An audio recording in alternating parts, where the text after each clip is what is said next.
School dress পরে আজকে ছিল সোনুদের প্রথম দিন। আর দেখো সোনু এখানে, সোনুর কিন্তু একটা বান্ধবী পেয়েছে, শুধু একটা না অনেকজন বান্ধবী পেয়েছে, তার মধ্যে এর সঙ্গে খুবই মিল, দুজনকে একই লাগে প্রায়। আর যারা যারা ছিল তারা একটু পরে এসে পৌঁছেছিল বলে সবার সঙ্গে ফটো তোলা হয়নি, কিন্তু ছুটির টাইমে যাদেরকে পেয়েছি ধরে বেঁধে ফটো তুলেছে। ছুটির টাইমে কারোর ধৈর্য অতটা থাকে না, বাচ্চারা এত টাইম ছিল ক্লাসরুমের ভিতরে। তার আমাদের এখানে গ্রুপের মধ্যেও আরো দুজন মানে মিসিং আছে, এখান থেকে দুজন ছেলে। আর এখানে যে কজন আছে প্রত্যেকটাই মেয়ে, মানে চারজনই মেয়ে আর দুজন আমাদের গ্রুপের ছেলে আছে, মানে বাচ্চাদের সঙ্গে সঙ্গে বাচ্চাদের মায়েদের একটা যে গ্রুপ হয়েছে, তো সেখান থেকে দুজন ছেলে এখানে বাদ পড়ে গেছে ফটো তোলা। ওরা যে কোথায় ছিল তখন। তো দেখো সোনু আর সোনুর বান্ধবীর কি মিল, দেখতে পারছো?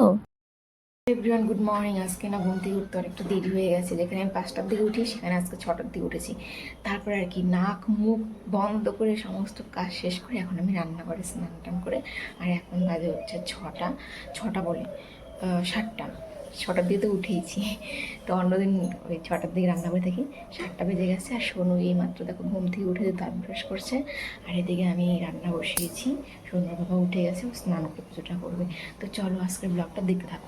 এখানে দেখো যে বড়ি আছে, এখানে তো এই যে আলু ঝিঙ্গা, দেখো ঝিঙ্গাটা কেটে রেখেছিলাম, জলে দিইনি বলে কেমন শুকনো শুকনো হয়ে আছে। আর এখানে আছে টমেটো, এদিকে তো আমি বসিয়ে দিয়েছি পাট শাক আর হচ্ছে ভাত ওদিকে। এদিকে আমার সোনু দাঁত ব্রাশ করা হয়ে গেছে। সুন্দর করে দাঁত ঘুষো মা, সুন্দর করে দাঁত ঘুষো। ওই দেখো মগটা ভেঙে ফেলছে, দেখো ওই দেখো কি কাজ করে। ওই পাগলি, মগটা দিলা ফাটায় তুমি, হ্যাঁ? এ আবার জল ফেলে। শোনো অনেক ঘুমিয়েছি, একটু এতদিন আমার কাছে ছিল ঘুম থেকে ওঠার পরে প্রথম কাজ বিছানা ঠিক করা, কিন্তু এখন হয়েছে ঘুম থেকে উঠে ঘরবাড়ি ঝেড়ে স্নান করে আগে রান্না করা। কিন্তু আগে বিছানা ঠিক না করে আমি ঘর থেকে বেরোতাম না, কিন্তু এখন কি করা যাবে, সময়ের সাথে সাথে একটু তো পরিবর্তন হতেই হবে।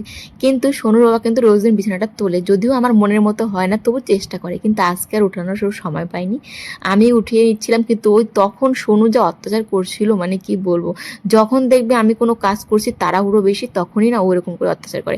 এদিকে রান্নাঘরে রান্না বসে গেছি, এখানে বিছানা ঠিক করছি, আর শোনো পিছু পিছু ঘুরছে, এটা ধরে টানছে ওটা ধরে টানছে। অনেক তো ভিডিও থেকে আমি মানে কেটে দিয়েছি, মানে এমন এমন কাণ্ড কারখানা করছিল।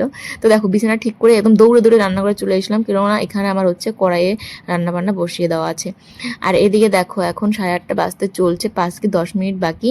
আমি সোনুকে একদম রেডি করেছি, শুধু জুতাটা সোনুর বাবা পরিয়ে দিচ্ছে, তারপরে এখন আবার আমিও রেডি হব।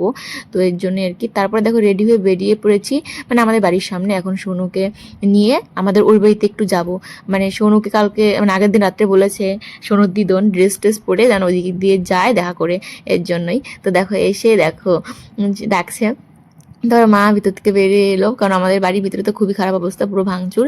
তো এসে আবার দেখো একটু আদর করে দিল, আবার দেখছে যে সোনুকে আমি তিলকের টিপ পরিয়েছি কিনা, তো দেখালো সোনুও। বললাম হ্যাঁ হ্যাঁ পরানো আছে, ওই দেখো কেউ দেখছে।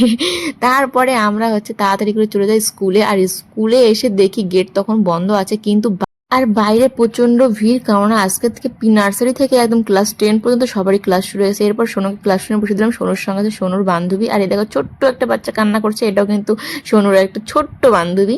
তারপরে আর কি আমরা সবাই বেরিয়ে যাই বাইরে। তো দেখো এই কদিন আমরা স্কুলের ভিতরে কি সুন্দর আরামে বসেছিলাম চেয়ারে, আর আজকে আমাদের আজকে থেকে আর কোনো গার্জেনকে স্কুলের ভিতরে থাকতে দেবে না, সবাইকে বাড়ি যেতেই বলেছে। তো তবু যাদের ইচ্ছে তারা থাকবে, যেমন আমরা হচ্ছে টোটাল 10 জনের মতো ধরো ছিলাম। তো আমিও পরের দিন থেকে আর থাকবো না, আজকে প্রথম যেহেতু এত টাইম শোনো স্কুলে থাকবে এই জন্য আছি। আর আমাদের কিন্তু এটা একটা গ্রুপ, আরও দুজন আছে, ওরা বাড়ি চলে গেছে একদমই কাছে ওদের বাড়ি। আর এই দেখো এখানে দুজন, আর এই যে তো দেখেছো আমাদের গ্রুপে ছিল, তো এখানে বসে আছে।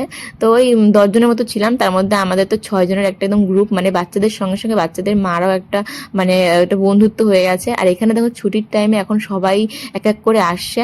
আর আমাদের বাচ্চাদের ক্লাস শুরু হয়ে গেছে, এখন আমরা সবাই যাচ্ছি বাচ্চাদেরকে আনতে। আমাদের আমরা নিয়ে এসেছি এই যে না এসেছে সবার লাস্টে আসছে। তো ক্লাসরুমের দরজার ওখানটাতে প্রচন্ড ভিড়, যারা কান্নাকাটি করছে তারা একদম তাড়াতাড়ি বাইরে বের হওয়ার জন্য একদম উৎপাত শুরু করেছে। আর এদিকে দেখো আমাদের 3 জন একদম বাইরে মানে আসার কোনো নাম নেই, ভিতরেই আছে, ওদের কোনো চিন্তা নেই, ওদের কোনো কান্নাকাটি নেই। দেখো দুজনে কত মিল, আর একই রকম লাগছে দুজনকে দেখো। তারপর বাড়িতে আসার পরে দেখি আমাদের এখানে মানে পাশের বাড়ির যে দেলটা, ওই যে ওই টিনের ঘরটা, যে ওই বাড়ির দেলই আর কি যে এসেছে আমাদের বাড়িতে। আর এরপর যে সোনুকে নিয়ে যাচ্ছি বিকেলবেলা টিউশনিতে। 8টা দিয়ে পরে 7:30 বেজে গেল। কদিন এরকম হবেই না শোনো, কদিন একটু দেরি হবেই না, স্কুল থেকে আসবা ঘুমাবা না, চলো চলো চলো। তাড়াতাড়ি। দেখো তামসা দেখো, থাক তাহলে আমি যাচ্ছি। তো দেখো এখন বাজে হচ্ছে রাত 7:30। এইমাত্র বাড়িতে এলাম, আজকে অনেকটা দেরি হয়ে গেলো আসতে, গল্প শেষ হচ্ছিল না বাড়িতে আমাদের। তো এখন সোনাকে হোমওয়ার্ক করাবো, সাথে রুটি ভাজবো, আবার সবজি কেটে রাখবো। আর কালকের থেকে আমি আর সোনুকে নিয়ে স্কুলে যাব না, ওর বাবার সাথে যাবে, ওর বাবার সাথে আসবে। কী বলতো, গিয়ে মানে আসতে ইচ্ছা করে না ওকে রেখে, আর ওখানে থাকলে পরে বাড়িতে এসে অনেক চাপ হয়ে যায়। এই জন্য ভাবছি আমি যাবোই না। তাই ঠিক আছে, মাঝে মধ্যে যাবো। তো চলো এখন রান্নাবান্না শুরু করি আগে।